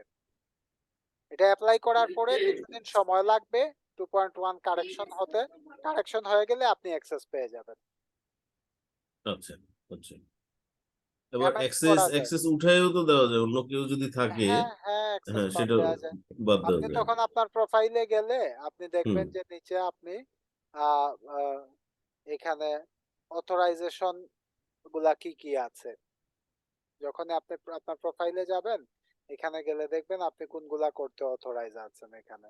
আচ্ছা আচ্ছা আচ্ছা। হ্যাঁ, তো একটা হ্যাঁ ইউজার দিয়ে আমরা, মানে অনেকে প্রফেশনালরাও এই বিষয়টুকু জানা নেই যে একটা ইউজার অ্যাকাউন্ট দিয়ে আপনি মানে যত খুশি তত মানে রিটার্নের অ্যাক্সেস নিতে পারবেন, বিনার অ্যাক্সেস নেওয়া যাবে। আচ্ছা। বারবার মানে ভিন্ন ভিন্ন বিনের জন্য আপনার ভিন্ন ভিন্ন ইউজার আইডি পাসওয়ার্ডের প্রয়োজন নেই। হুম হুম মনে করেন আপনার 5টা প্রতিষ্ঠান আছে, কিংবা আপনি 10টা প্রতিষ্ঠানের জন্য ভ্যাট রিটার্ন সাবমিট করে থাকেন, সেক্ষেত্রে হুম। আপনার একটা ইউজার অ্যাক্সেসেই আপনি 10টা রিটার্ন নিয়ে আসতে পারেন।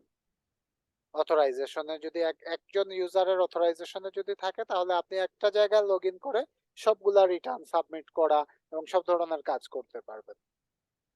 হুম। খালিদ হাসান ভাই, এই বিষয়টা জানা আছে কিনা? স্যার আবার কি বলবেন, নেটের আচ্ছা, আমি যেটা বলতে চাচ্ছি সেটা হচ্ছে একটা ইউজার অ্যাকাউন্টে আপনি যদি অথরাইজড হন, তাহলে একাধিক বিন আপনি অ্যাক্সেস করতে পারবেন একটা ইউজার অ্যাকাউন্ট দিয়েই। না স্যার, এইটা তো জানি না। হ্যাঁ, এই যে আর দেখেন, আপনি স্ক্রিনে দেখেন, এটা আমার ইউজার অ্যাকাউন্ট। এই অ্যাকাউন্টেই আমার অনেকগুলা বিন আছে, আমি অ্যাক্সেস করতে পারছি। কিন্তু আপনি হয়তো একটা ইউজার অ্যাকাউন্টে দেখবেন একটা বিন আছে শুধু, আরেকটা বিনের জন্য আরেকটা ইউজার করেছেন। এটার কোনো প্রয়োজনীয়তা নাই। আমাদের অনেক প্রফেশনালরা হয়তো এই বিষয়টা জানা নেই। একটা অ্যাকাউন্ট দিয়েই আপনি সব অ্যাক্সেস করতে পারবেন, যদি আপনি অথরাইজড হন। মানে ওই রেজিস্ট্রেশনের সময়, অথরাইজেশনে যখন রেজিস্ট্রেশনটা মূসক 2.1 ফিল আপ করা হবে, আমি দেখাচ্ছি, ওই জায়গায় একটু আগে আমি দেখিয়েছি। অথরাইজেশনে আপনি চাইলে সম্ভবত 10 জন পর্যন্ত অথরাইজ করা যায়। অথরাইজেশনে গেলে এখন শুনতে পাচ্ছেন? জি স্যার। একটু ডিসকানেক্ট হয়ে গিয়েছিল। আমরা যে জায়গায় ছিলাম, এখানে আমরা যদি দেখি যে একটা ভ্যাট রেজিস্ট্রেশনে, আমরা এই ভ্যাট রেজিস্ট্রেশনে যখন আমরা ফর্মে যাব, এখানে মূসক 2.1 আছে, এটা অ্যাপ্রুভড একটা ফর্ম। এই ফর্মটাতে আমরা যখন যাব, তখন দেখব যে এখানে অথরাইজেশনে একজনকে অথরাইজ করা আছে। এটা চাইলে অ্যামেন্ডে গিয়ে আপনি অথরাইজেশনে আরো অ্যাড করতে পারবেন।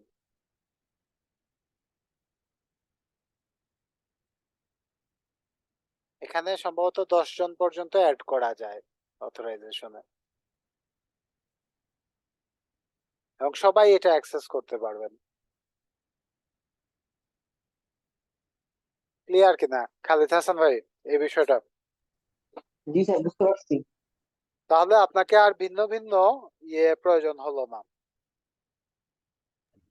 স্যার এই ক্ষেত্রে আমাদের চেক পয়েন্টটা কোথায় হবে? মানে আপনার কি এই যে ফাইলিং অব্লিগেশনসে চেক করবেন রিটার্ন হ্যাঁ সাবমিট ওই যে করা হয়েছে কিনা। হ্যাঁ, মনে, হয়েছে কিনা বা কিছু হ্যাঁ, ফাইলিং কোথাও- অব্লিগেশনে যদি যাই, তাহলে এখানে দেখা যাবে যে কোনো অব্লিগেশন নাই। এখানে ডান দিকে স্ট্যাটাসে গিয়ে ওলে গেলেই আপনি দেখতে পাবেন যে রিটার্ন গুলা ফাইল করা হয়েছে কিনা সবগুলা। ক্লিক করলে রিটার্নটা দেখতে পাবেন। আবার আমরা হোমে গিয়ে যদি ডকুমেন্টসে যাই, ডকুমেন্টসে গেলে এই রিটার্ন গুলো আপনি দেখতে পাবেন, এবং ক্লিক করলে আপনি ডাউনলোড করতে পারবেন।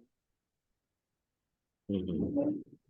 এখানে এটা আমাদের জন্য খুব গুরুত্বপূর্ণ বিষয়, যে কোনো প্রতিষ্ঠানের জন্য। এখানে আমাদেরকে জানতে হবে যে প্রতিষ্ঠানে আমরা যে প্রতিষ্ঠানের ভ্যাট রেজিস্ট্রেশন, ওই প্রতিষ্ঠানের অন্তত মালিক পক্ষের এই বিষয়টা অ্যাক্সেসে থাকতে হবে। আমি অনেক প্রতিষ্ঠান পেয়েছি যে তারা মানে সিনিয়র ম্যানেজমেন্ট কিংবা ওনার লেভেলের কারো অ্যাক্সেস নেই এখানে। দেখা যাচ্ছে যে কেউ হয়তো এটা ক্রিয়েট করেছিলেন, যিনি ওই ওই প্রফেশনালের কাছে আছে, পরবর্তীতে এগুলা চেঞ্জ হওয়ার কারণে অনেকের অ্যাক্সেসই চলে গেছে।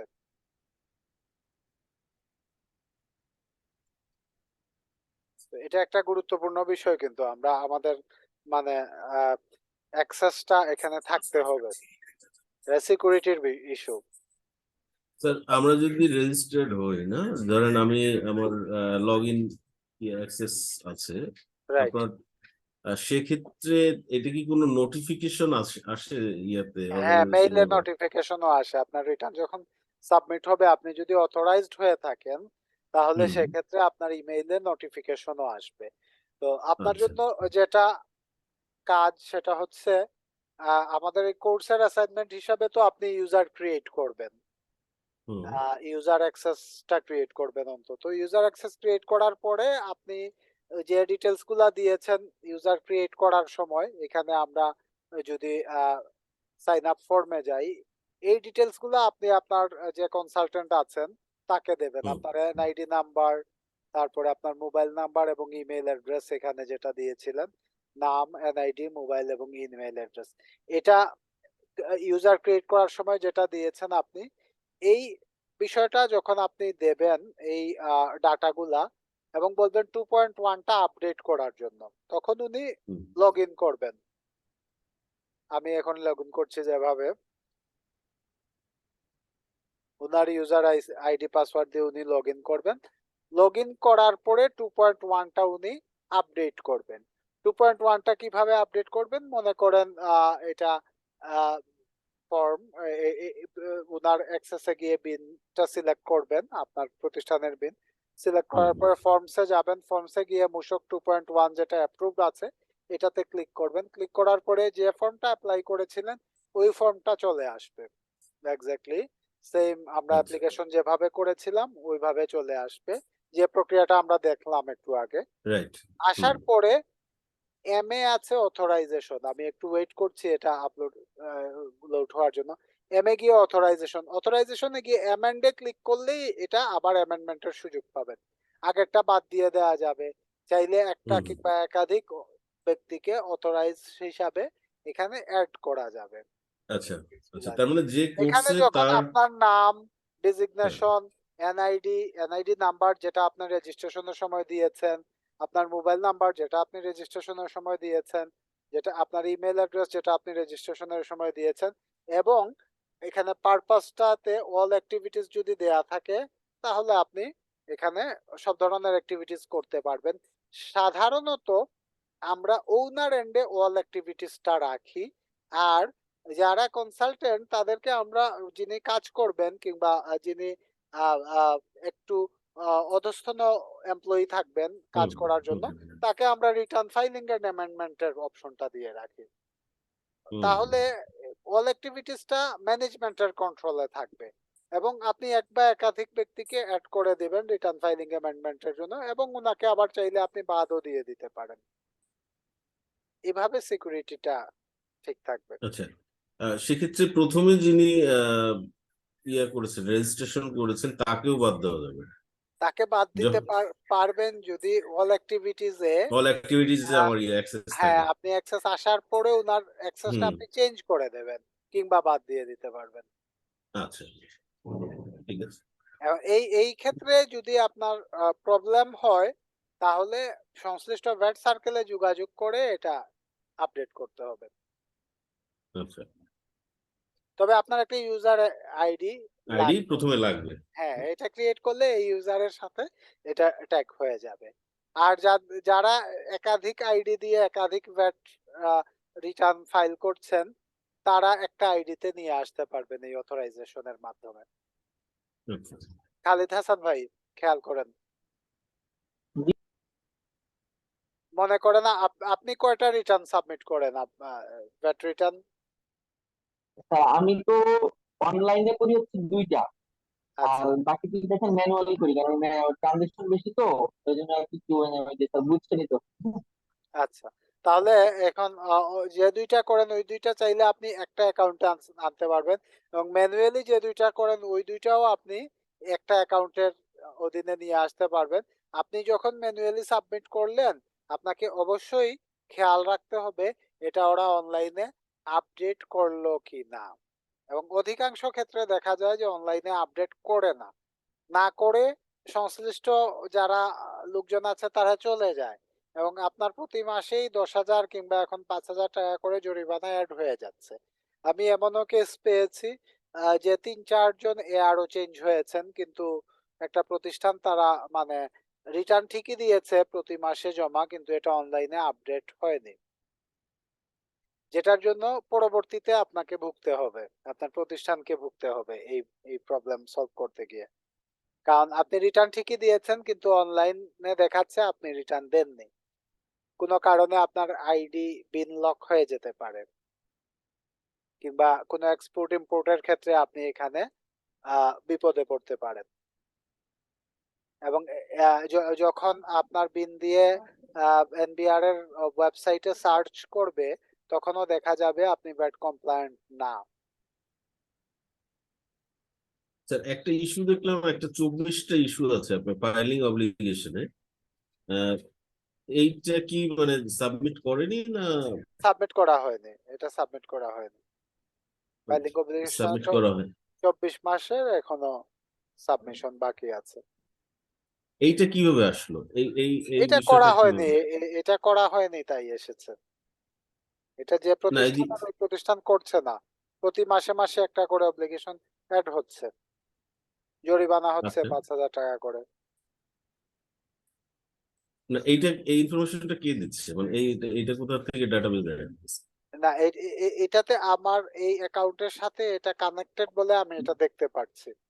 হুম, না আমি বলছি যে স্যার এই ইনফরমেশনটা তো কোথা থেকে আসতে হচ্ছে, সেই আর ইনফরমেশনটা কে দিচ্ছে? মানে এটা ভ্যাট অনলাইন থেকেই আসছে ইনফরমেশনটা।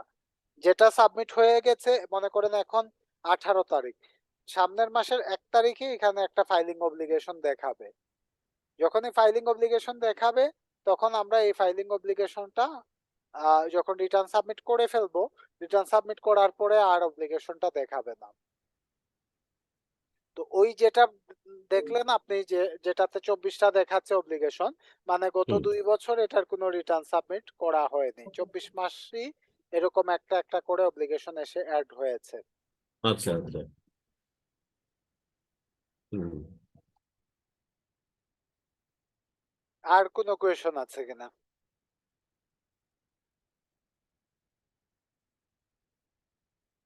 আমরা পরের ক্লাসে ভ্যাট রিটার্ন ফাইলিং সম্পর্কে ডিটেইল আলোচনা করব, যে কিভাবে রিটার্ন ফাইল করা যায়। আজকে আমরা শুধু কিভাবে রেজিস্ট্রেশন করব, প্রথমে ইউজার ক্রিয়েট করব আর রেজিস্ট্রেশন করব, এবং এই রিলেটেড কিছু ইস্যুস আলোচনা করলাম। ভ্যাট রিটার্ন ফাইলিংও খুব কঠিন কিছু না, আমাদের লাস্ট সেশনের লেকচারে আছে অলরেডি, আপনারা দেখে নিতে পারেন। ইউজার ক্রিয়েশনটাও আছে, ইউজার ক্রিয়েশনে একটু চেঞ্জ হয়েছে, গত বছর যেটা ছিল এটার সাথে এবছর একটু চেঞ্জ হয়েছে।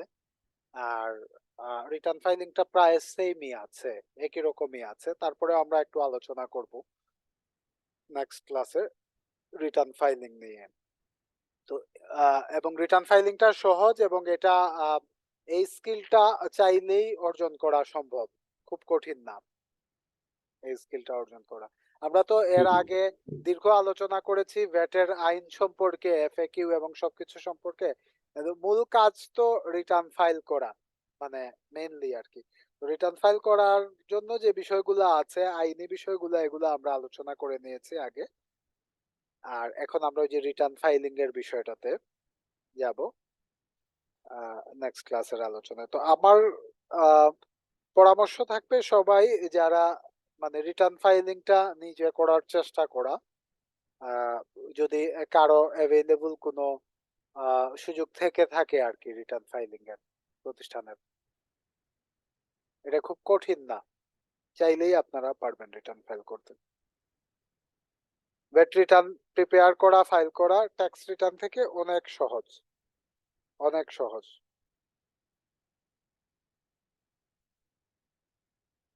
খালিদ হাসান ভাই তো ফাইল করেন অনলাইনে, 2টা বললেন। তো জি। আপনার কাছে কি খুব কঠিন মনে হয় ভ্যাট রিটার্ন ফাইল করা?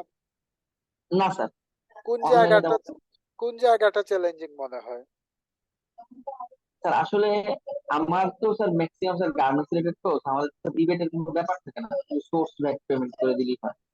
তো এই জন্য স্যার দেখা যায় যে চ্যালেঞ্জিং বলতে, যে বাইং হাউসের ক্ষেত্রে যেটা স্যার, বাইং হাউসের আমাদের স্যার এক্সপোর্টের উপরে ভ্যাট 0। এখন স্যার আমি যে ডলার ভ্যালুটা যে লিখবো, এটা কোন জায়গায় লিখবো, এটা স্যার আমি বুঝি না। এই জন্য স্যার আমি আসলে দেখা যায় কি, বাইং হাউসের যেটা, ওটা স্যার আমি ম্যানুয়ালি করে দিই। আচ্ছা আচ্ছা, ঠিক আছে। আর বাকি আপনি মানে ইয়ে করতে পারেন। তো উপকরণ কর রেয়াতের যে বিষয়টা আছে, এটা তো অধিকাংশ ক্ষেত্রেই প্রযোজ্য না। আমাদের ভ্যাট আইনটা তো আসলে পুরোপুরি ভ্যাট না, ভ্যালু এডেড ট্যাক্স না। অধিকাংশ ক্ষেত্রেই জি তো স্যার। আমরা দেখলাম যে সুনির্দিষ্ট করা আছে, ওই হারেই জি, দিচ্ছে সবাই। শুধুমাত্র ওই আর ম্যানুফ্যাকচারিং কনসার্ন যারা, তাদেরকেই মূলত আর কি, মূলত তারাই এখানে উপকরণ কর রেয়াতের বিষয়টুকু আসে, এবং তাদেরটা জি, একটু কম্পারেটিভলি জটিল হয়।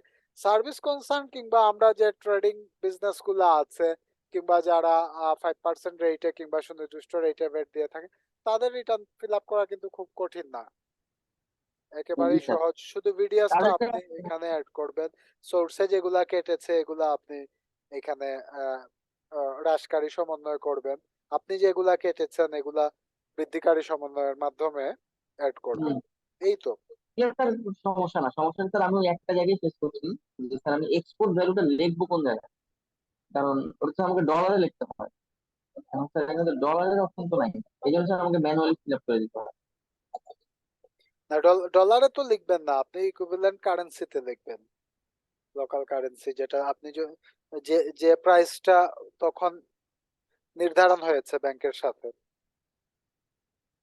স্যার কিন্তু ভ্যাট অফিসে সাবমিট করার সময় ভ্যাট অফিস বলতেছে যে টঙ্গী সার্ভিস, স্যার বলে যে আপনার ডলার ভ্যালু কোথায়, আমি বললাম যে ডলার ভ্যালু তো অনলাইনে লেখা যায়। অনলাইনে তো আসলে ডলার লেখার আমাদের কোনো সুযোগই নেই, ব্যাটটা ডলারের উপর ক্যালকুলেট হয় না। তো তখন বলতেছে তাহলে ম্যানুয়ালি সাবমিট করে। না, ম্যানুয়ালি সাবমিট করার জন্য তারা ডিকটেট করতে পারে না আইনত, কারণ এটা তাদেরকে অনলাইনে এন্ট্রি দিতে হবে আপনি যখন ম্যানুয়ালি সাবমিট করেন। তাহলে আপনি ইউজার অ্যাক্সেসে আপনি লগ ইন করে দেখবেন এইগুলা অনলাইনে আপডেট করা হয়েছে কিনা, না হলে আপনি বিপদে পড়বেন পরবর্তীতে হঠাৎ যে কোনো জি একটা। স্যার, এটা আমি প্রত্যেক মাসে চেক করি, দেখা যায় স্যার এক মাসটা পরের মাসে দেয়, এ মানে আচ্ছা, অন দিয়ে টাইমে দেয় না। দিয়ে দিলে তো আপনি খুব সহজেই ডকুমেন্টসে যাবেন, ডকুমেন্টসে যাওয়ার পরে রিটার্নটা ডাউনলোড করবেন, এখানে গিয়ে ক্লিক করে রিটার্ন ডাউনলোড করেই আপনি দেখে নিতে পারবেন কোন জায়গায় কি বসিয়েছে তারা। ওকে স্যার, বুঝতে পেরেছেন? আমি বুঝতে পারছি। আপনি কিন্তু স্যার আপ- ওদের রিটার্ন ডাউনলোড করলে তো কিছু থাকে না, মানে দেখা যায় যে ওই যে আমাদেরকে যেটা তারা ম্যানুয়ালি বলছে যেটা বসে, কিন্তু অনলাইনে কিন্তু সেরকম কোনো ওদের কোনো অপশন নাই যেটা বসাইছে বা কিছু বোঝা যায়। না, তাহলে তো তারা সঠিকভাবে ফিল আপ করে না, আপনাকে তো অবশ্যই একেবারে এইচএস কোড অনুযায়ী বসাতে হবে অনলাইনে, এছাড়া তো রিটার্ন নেবে না। বুঝতে পারছি, তাহলে স্যার আবার কথা বলতে হবে, কিন্তু আমার স্যার ইচ্ছা আছে যে আমি অনলাইনে মানে স্যার 5টা করি, তো 5টা অনলাইনে দিতে পারলে আমার জন্য সুবিধা। দেখেন বারবার এখানে যাওয়া। আমরা আমরা জাতীয় রাজস্ব বোর্ড এখানে বলেছে ভ্যাট স্মার্ট। হ্যাঁ, তো ভ্যাট স্মার্ট এটা একটা স্মার্ট সিস্টেম চালু করেছে। হ্যাঁ, স্মার্ট সিস্টেম চালু করেছে, এটা আমাদের ইউজারদের ইউজ করতে হবে, না করলে কিন্তু মানে সরকারের যে উদ্দেশ্য আছে এটা, গভর্নমেন্টের অবজেক্টিভটা ফুলফিল হচ্ছে না, হয়তো বা কোনো ব্যক্তি বিশেষের অবজেক্টিভ ফুলফিল হচ্ছে। এই যে আপনি বললেন বাট অফিসিয়াল লুক বলেছে আপনাকে দিতে হবে, অফিসিয়াল লুক যদিও সরকারি অফিসে কর্মরত, কিন্তু এখানে তো গভর্নমেন্টের মূল উদ্দেশ্যই হচ্ছে আমরা যাতে ভ্যাট রিটার্নটা অনলাইনে দেই, এটা অটোমেশন থাকে এবং এখানে একটা ট্রান্সপারেন্সি থাকে, এবং যাতে করে যারা সার্ভিসটা দিচ্ছে, যাদের সাথে আমাদের কাজ তাদের সাথে যাতে দেখা সাক্ষাৎ না হয়, সেজন্যই অনলাইন সিস্টেমটা করা। এই তো এটা আসলে ব্রেক করতে সময় লাগবে, বাট আমি সাজেস্ট করি সবাইকেই যাতে অনলাইনে রিটার্নটা ফিল আপ করার বিষয়ে চলে স্যার আসে। একটা জিনিস একটু কি দেখা যায়, আপনার ওই যে ভ্যাট রিটার্ন সাবমিট যেটা করা হলো, এ- আপনার সিস্টেমে যেটা আসলো, ধরেন 14ই ফেব্রুয়ারি আমি একটা দেখছিলাম, এটার চেহারাটা কেমন হয় আসলে? ও আচ্ছা আচ্ছা, এটা দেখতে চাচ্ছেন, হুম হুম এটা আমরা ডিটেইলে আলোচনা করব নেক্সট ক্লাসে। হুম তারপর তারপর জাস্ট আমি খুব আমি আমি কি আমি জাস্ট একটা ইয়ে দিচ্ছি, আমি হুম, একটা জাস্ট ইন্ডিভিজুয়াল কনসালটেন্ট হিসাবে আমার যে রেজিস্ট্রেশন আছে, হুম। এটাতে আমি গত মাসে ইন্ডিভিজুয়াল হিসাবে যে রিটার্নটা সাবমিট করেছি, এই রিটার্নটা আমি ওপেন করছি, যেটা আমি একটু শেয়ার করছি। এই দেখেন এখানে হচ্ছে গিয়ে একটা পিডিএফ ফর্ম আসে, 6টা পৃষ্ঠার টোটাল ফর্ম। এখানে ওই যে আমরা পার্ট 1 পার্ট 2 তে যা ফিল আপ করেছি, এই জিনিসগুলাই এই জিনিসগুলাই এখানে আসে মেইনলি।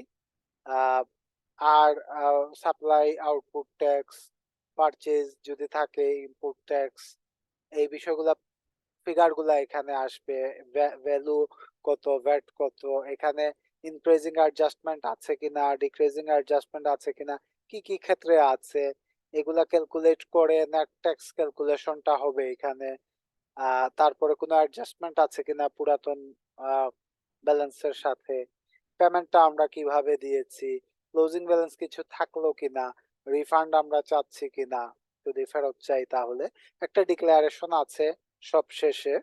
আর আহ, এই হচ্ছে গিয়ে মূল ফর্মটা, এটার সাব ফর্ম গুলা এখানে এডিশনাল হিসাবে থাকবে যদি থেকে থাকে সাব ফর্ম, এখানে নেই এই ইয়েতে, অন্যগুলাতে আছে, যে যে সাব ফর্ম আমরা ইউজ করব ওই ফর্ম গুলা এখানে আসবে। এটা মূসক 9.1 রিটার্ন ফর্ম। ঢালি ভাই ক্লিয়ার কিনা এটা? সেক্ষেত্রে চালান বা ওগুলি ইয়ে করা লাগে না স্যার, স্ক্যান করে দেওয়া লাগে না, নাকি কি করতে হয়? না, এখানে নাম্বার দেবেন আপনি, কোন শুধু কোডে কত চালানের টাকা জমা দিয়েছেন আচ্ছা এটা দেবেন, আর স্ক্যান আচ্ছা করে দিতে পারেন আপনি, হুম অ্যাটাচমেন্টে হুম, দেবেন এখানে স্ক্যান করে। আচ্ছা ঠিক আছে। না আমার একটু কিউরিয়াসিটি ছিল। ঠিক আছে স্যার, নেক্সট ক্লাসে তো এটা শিখবই। হ্যাঁ, নেক্সট ক্লাসে হ্যাঁ, আমরা এটা আলোচনায় নিয়ে আসবো হুম, ইনশাল্লাহ। okay, ঠিক আছে, থ্যাংক ইউ। আর কোনো কোয়েশন আছে কিনা এই রিলেটেড? রাতুল ভাই, না বস। রেজিস্ট্রেশন রিলেটেড কোনো স্যার কোয়েশন নাই? আরেকটা জিনিস স্যার, এটা যে অ্যাকাউন্ট ব্যালেন্সটা কি দেখাচ্ছে, জিরো দেখাচ্ছে ধরেন, অ্যাকাউন্ট এইটা ব্যালেন্স অ্যাকচুয়ালি যদি থাকে তাহলে এটা কি মানে এটা এটা ওই ক্যালকুলেশনের উপরে দেখাবে, অ্যাকাউন্ট ব্যালেন্স সামারিটা থাকবে এখানে, যদি বেশি থাকে তাহলে বেশি দেখাবে, কম থাকলে কম দেখাবে। বাট এটা এখনো ব্যালেন্স অনুযায়ী এখানে পেমেন্টের প্রসেস আছে, আপনি এ চালানে পেমেন্ট করতে পারবেন, এখানে এ চালানটা ক্রিয়েট হবে, আপনার যদি কোনো ব্যালেন্স হয় তাহলে আপনি এখান থেকে সরাসরি এর চালানে চলে যাবেন, যদি কোনো ব্যালেন্স ক্রিয়েট হয় তাহলে এই ব্যালেন্সে গিয়ে আপনি পে করতে পারবেন। আর চালান ডিটেলসে গেলে আপনি যে পেমেন্ট করেছেন এটার চালান দেখতে পাবেন। এটা তো পুরো কমপ্লিট একটা সিস্টেম।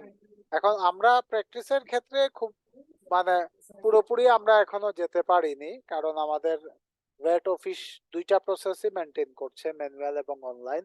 এটা যেটা আইন করা হয়েছিল প্রথমে, সেটা হচ্ছে অবশ্যই ম্যান্ডেটরি করা হয়েছিল অনলাইনে রিটার্ন সাবমিশন।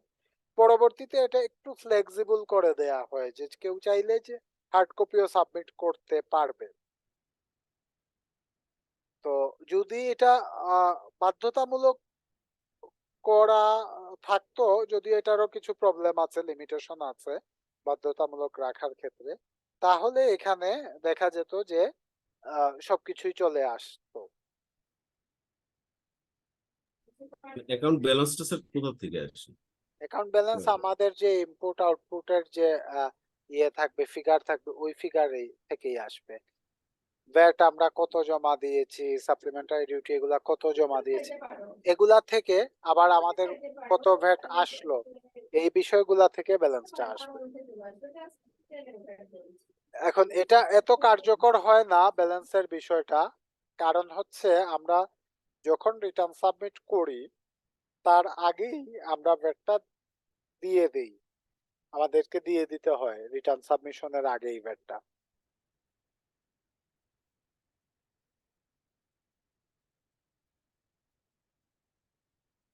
আর সোর্সে যদি কাটা হয় তাহলে এগুলা ব্যালেন্স এখানে অটোমেটিক্যালি অ্যাড হওয়ার কথা।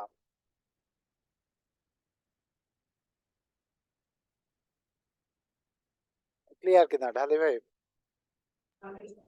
তার মানে এটা কার্যকর না আসলে, না, অ্যাকাউন্টস এটা অ্যাকাউন্ট পুরোপুরি ব্যালেন্স। কার্যকর না, পুরোপুরি কার্যকর না।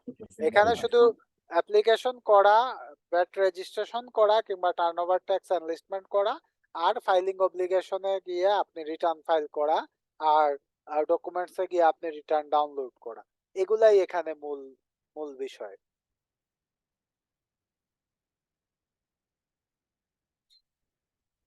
আর কোনো কোয়েশন আছে কিনা? রিটার্ন গুলি আপলোড করার জন্য কি অন্য কোনো ইয়াতে যেতে হয় না? না, এখান আপলোডের থেকে আপলোডের কিছুই নেই। আপলোড আপনি আপলোড। যদি অ্যাটাচমেন্ট আপলোড করতে চান রিটার্নের হুম, সাথে, সেটা আপলোডের অপশন আছে, যেটা আমরা দেখেছি যে রেজিস্ট্রেশনের সময় কিছু ডকুমেন্ট আপলোড করতে হয়, ট্রেড লাইসেন্স, আচ্ছা আচ্ছা ট্রেড লাইসেন্স, তারপরে সার্টিফিকেট অফ ইনকর্পোরেশন, এগুলা হুম এরকম। হুম, আচ্ছা। আর এই ফর্মসে গিয়ে আপনার হলো টোটাল ইয়েটা হলো সাবমিট করতে হয় এরকম কিছু? ফর্মসে গিয়ে আমরা অ্যাপ্লিকেশন গুলা করব, ও রিটার্ন আচ্ছা আচ্ছা, প্রসেসিং মুশো করব। 1.2.1 এখানে 2.1 বলছে। করব, যদি হুম থাকে হুম হুম, 2.1 করব এই। আর অন্যান্য ফর্ম যেগুলো আছে, যে কোনো অ্যাপ্লিকেশন ফর্ম, লেট ফাইলিং এর জন্য একটা অ্যাপ্লিকেশন ফর্ম আছে যেটা আমরা পড়ে দেখব 9.3, এটা ক্যান্সেল করার জন্য 2.4 আছে, এই ফর্মটা আমরা ফিল আপ করবো। তো এই অ্যাপ্লিকেশন গুলা মেনলি ফর্মসে গিয়ে, আর ফাইলিং অব্লিগেশনে গিয়ে রিটার্ন ফাইল করতে হবে, আর ডকুমেন্টসে গেলে ওই রিটার্ন গুলা পাওয়া যাবে এই। ও রিটার্ন সাবমিটের জন্য ফাইলিং অব্লিগেশন করতে ফাইলিং হবে। অব্লিগেশনে গেলে রিটার্ন আচ্ছা সাবমিট আচ্ছা করা আচ্ছা, আচ্ছা, এটা ঠিক আমরা আছে স্যার। নেক্সট ক্লাসে দেখবো ইনশাল্লাহ। ঠিক আর আছে। আর কোনো কোয়েশন আছে কিনা? আর মানে ফাইলিং অব্লিগেশনে আপনি যেটা এন্ট্রি করছি সেটাই আপনার মাই ডকুমেন্টে চলে আসবে। রাইট, মাই ডকুমেন্টে পিডিএফ আকারে চলে আসবে। পিডিএফ আবার আকারে চলে ফাইলিং আসবে। অব্লিগেশনে ওয়েব ফর্ম আকারে থাকবে। আমরা যদি দেখি ফাইলিং অব্লিগেশনে গিয়ে, তাহলে ফাইলিং অব্লিগেশনে এটা মানে ওয়েব ফর্ম আকারে থাকবে, যেটা আমরা চাইলে, এখানে পিডিএফ নাই কিন্তু এটা ওয়েব ফর্ম আকারে আছে, আমরা চাইলে এটাতে অ্যামেন্ড করতে পারবো। আমরা এটা ওপেন করে আবার এখানে গিয়ে আমরা এটা অ্যামেন্ড করতে পারবো, কোনো চেঞ্জ যদি করতে হয় পরবর্তীতে আমরা চেঞ্জ করতে পারবো, এখানে অ্যামেন্ডমেন্টের সুযোগ আছে। সেজন্য অনলাইনে রিটার্ন সাবমিট করা এবং অনলাইনে রিটার্ন সাবমিটের পরে সংশোধনেরও সুযোগ আছে এখানে। এখানে গিয়ে আমরা চাইলে এই জায়গাতে অ্যামেন্ডের অপশন আছে, অ্যামেন্ড করতে পারবো রিটার্ন চাইলে। আর মাই ডকুমেন্টসে গেলে এখানে পিডিএফ ফাইল গুলা পাবো, সব সাবমিটেড গুলা পিডিএফ আকারে পাবো। ফর্মসে গেলে আমরা যেগুলা সাবমিট অ্যাপ্লিকেশন করেছি এগুলা পাবো, এগুলা আপডেট করা যাবে। আবার অ্যাড ফর্মে গেলে নতুন ফর্ম অ্যাড করা যাবে। আর ফাইলিং অব্লিগেশনে আমরা যে রিটার্ন গুলা ফাইল করেছি সেগুলো আমরা দেখতে পাবো, এবং নতুন কোনো ফাইল করার বাকি আছে কিনা এগুলাও আমরা দেখতে পাবো। ক্লিয়ার কিনা ঢালি ভাই? এবার মোটামুটি একটা ক্লিয়ার ধারণা। Thank you sir.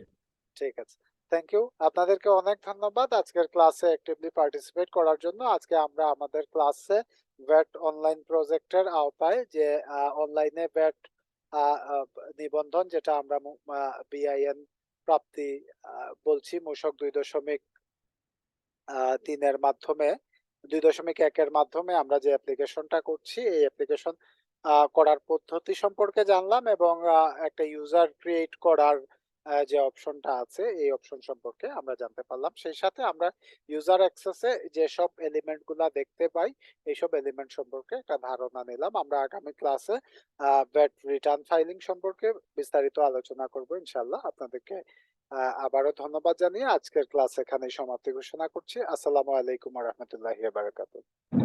ওয়ালাইকুম আসসালাম।